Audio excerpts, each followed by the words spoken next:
Hola chicos and chicas! I'm back from England for my 5-week holiday in Argentina. And I had myself a great time all the way through. And I'm going to tell you all the stuff that happened. One of the first places I visited was Córdoba. And this is where my friend was staying. My Cordobian friend. My friend from Argentina. My Argentinian friend. Mi amiga. Whatever. I like Córdoba. It was the first city that I saw when I arrived in Argentina for the first time, and it's left a lasting impression on me.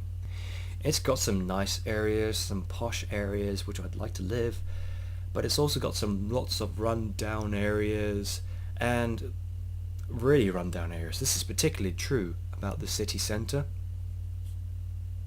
where all the shops are cheap and dirty, and slightly depressing, some might say. But despite all this, I still like Cordoba. The people from Cordoba, some of the friendliest people I've ever met in my life, and I still say that's true to this day. The next place I visited was Iguazu Falls in Cataratas. And when you first pull up to that area, you notice a complete change in scenery. All the colours become more vibrant and richer. You see richer greens, richer oranges and browns. Even the sky had a richer colour of blue. Seeing the waterfalls itself is just spectacular. It's stunning. I got to see it on both sides, both Argentinian and Brazilian. And you need to see it from both sides. From the Brazilian side, you get to see just how grand, how wide this waterfall spans. It's just humongous. And on the Argentinian side, you get to visit these individual waterfalls up close and personal, and you get splashed by all the waterfalls. It's refreshing, and it's surprising how wet you actually get. Especially, there's one part where you can go on a boat and ride right up to the waterfalls where it's splashing on top of you. There's so much water going around, you can't even open your eyes. It's so blinding. It's fantastic. It's the best water park ride I have ever been on, and I don't think anything in this world, any theme parks could ever match it. I also managed to go on a little nature walk to see if I could see any interesting animals, but I never saw anything interesting except maybe a toucan. The majority of the animals I saw were lizards, butterflies, spiders, and mosquitoes, and ants, and mosquitoes, and mosquitoes. Really, there were loads of mosquitoes around the place, and there was plenty of ants, especially around the hotel I was staying at, the 3-star hotel, which, to be honest, wasn't that great. But that's just my opinion. I didn't really care. It was just a place for me to stay. Seeing the Iguazu Falls, seeing Cataratas, was one of the most enjoyable, if not the most enjoyable part of my 5 weeks in Argentina. And that was right at the start. Oh, sidetrack. When I was waiting in a bus stop in Cataratas, I bumped into a guy from Ukraine. A guy from Ukraine who migrated to Argentina about 11-12 years ago. And he was telling me the story about how one Argentinian peso equaled $1. I mean, how random is that? What are the chances of me meeting a guy from Ukraine on the other side of the world who speaks better Spanish than I could, telling me about the history of Argentina? That's just so random. The next part I visited was I went to the south of Argentina. When I said the south, the parts I visited was San Martin, Bariloche, and the surrounding mountains and lakes. I didn't get further south to see the glaciers, which is a shame really, because I really wanted to see some penguins. When you first arrived in the south, you noticed that there's a huge change in scenery. Yes, everything was green, but it was a different kind of green. It was a mild green, a woodland green, and the whole area reminded me of the Highlands of Scotland in terms of scenery, or maybe even the Canadian wilderness. The only difference being in Argentina, everything was just bigger. I was just surprised at how similar the vegetation was, like the trees and the flowers. They're so similar, if not the same, as the other side of the world, which made me think that, well, if you get the right climate, you're going to get the same kind of vegetation no matter where you are on the globe. I just found that fascinating. And it was weird because I didn't feel like I was in Argentina anymore.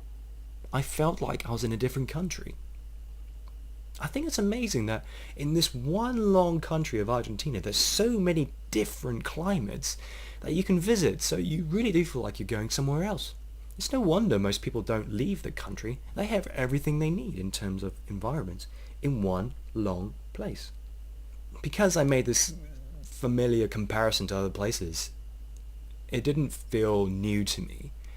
So even though it is absolutely beautiful and I would recommend people see it, it wasn't as impressive to me as, say, Cataratas. Being at the south is a very active holiday place. You go there to go hiking around the lakes and the mountains. You go there to go rafting. You go there to do active things. And during the winter time, you go there to go skiing. I met quite a few friendly people when I was traveling around the south. We went on these tour buses, coaches, to visit the different parts of the south, like the surrounding mountains and the surrounding lakes. And there'd always be a tour guide speaking in Spanish the majority of the time, explaining the history and the interesting things about the place. But I always managed to meet someone who I could speak English with. And they made my experience a lot more enjoyable because it was someone to talk to. And they were all more than happy to speak English to me. One day I went rafting, and it was a pretty cool experience for my first time, but there was only like level 2s and 3s. It wasn't anything more intense than that, and I wanted more.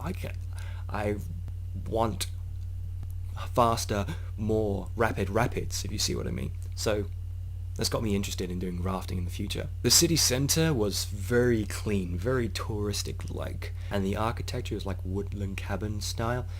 But there were so many roses everywhere, just like rows upon rows of roses, just to make the place look really, really pretty. I mean, geez, I had to steal one. Really, I had to. And I had a very, very weird Christmas, because it didn't feel like Christmas at all.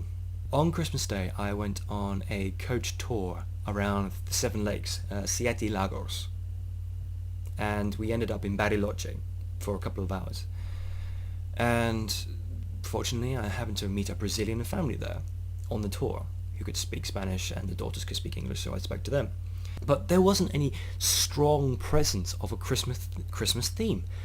There wasn't a lot of visual cues like decorations. There wasn't sound cues, a lot of sound cues like music, and the weather was completely different from me. Like, I'm expecting cold weather and it's boiling hot, so it just felt like another day for me. And the Christmas dinner I had was like a fish meal with this Brazilian family for a couple of hours. Weirdest Christmas I've ever had.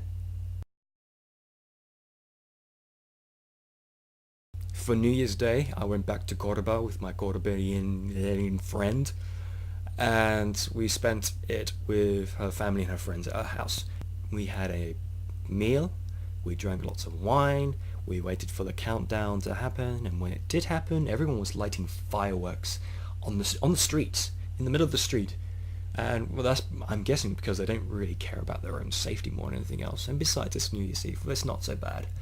And there was also sky lanterns floating across the sky, and I can't remember what they're called. Could someone tell me what they're called, please? Once all the fireworks had finished, we got to drinking lots more alcohol, and there was lots of music and dancing, and that was rather cool.